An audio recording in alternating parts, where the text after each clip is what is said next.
২০২৪ সালের জুলাই-আগস্ট মাসে বাংলাদেশে গণ-অভ্যুত্থান দমনে রাষ্ট্রযন্ত্র কিভাবে কাজ করেছিল তার চাঞ্চল্যকর তথ্য উঠে এসেছে সাবেক পুলিশ মহাপরিদর্শক চৌধুরী আব্দুল আল মামুনের আদালতীয় জবানবন্দিতে। গত ২৪ মার্চ ঢাকার মুখ্য মহানগর হাকিম আদালতে দেওয়া তার এই জবানবন্দিতে হেলিকপ্টার থেকে গুলি, ব্লক রেড এবং গোপন বৈঠকের বিস্তারিত তথ্য প্রকাশ পেয়েছে।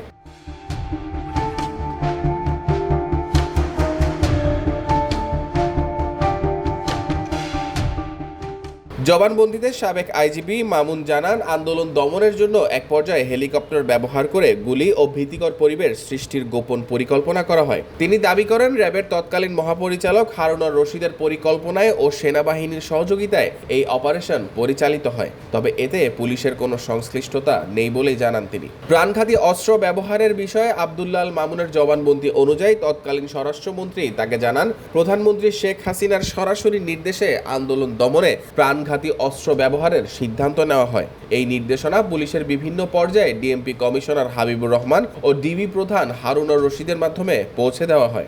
জবানবন্দিতে আরও উঠে এসেছে, আন্দোলন দমনের জন্য তৎকালীন স্বরাষ্ট্রমন্ত্রীর বাসায় ১৯ জুলাই থেকে প্রায় প্রতিদিন রাতে কোর কমিটির গোপন বৈঠক হতো। এসব বৈঠকে স্বরাষ্ট্র সচিব, গোয়েন্দা সংস্থার প্রধান, বাহিনী প্রধান ও পুলিশের উচ্চপদস্থ কর্মকর্তারা উপস্থিত থাকতেন।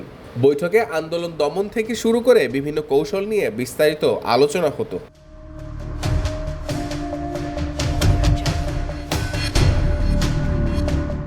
৪ আগস্ট রাতে গণভবনে শেখ হাসিনার সভাপতিত্বে এক জরুরি বৈঠকের কথাও জবানবন্দিতে উল্লেখ করা হয়। এই বৈঠকে শেখ হাসিনা, তার বোন শেখ রেহানা, মন্ত্রী, ৩ বাহিনীর প্রধান ও আইজিপি উপস্থিত ছিলেন। বৈঠকে ৫ আগস্টের জমায়েত দমন নিয়ে আলোচনা হয় এবং ঢাকা শহরে কঠোর অবস্থান নেওয়ার সিদ্ধান্ত নেওয়া হয়।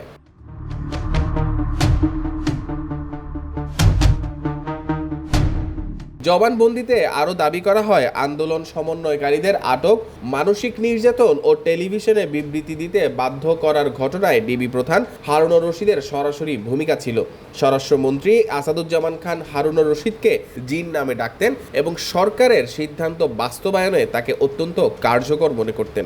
ঢাকা বিশ্ববিদ্যালয়ে ছাত্রলীগের হামলা প্রসঙ্গে সাবেক আইজিপি জানান, পুলিশ সঠিক ভূমিকা পালন করেনি। তার মতে, ডিএমপি কমিশনার হাবিবুর রহমানের নির্দেশে পুলিশ কাজ করেছে এবং ওবায়দুল কাদের ও নানক সাহেবের মতো নেতারা ছাত্রলীগ ও যুবলীগকে নির্দেশনা দিয়েছেন।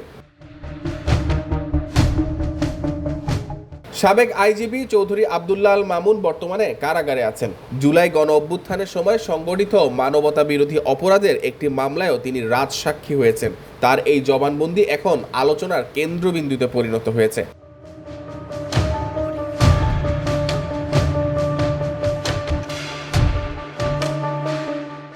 ফাহাদ ইবনে মাহমুদ, বাংলাধারা, চট্টগ্রাম।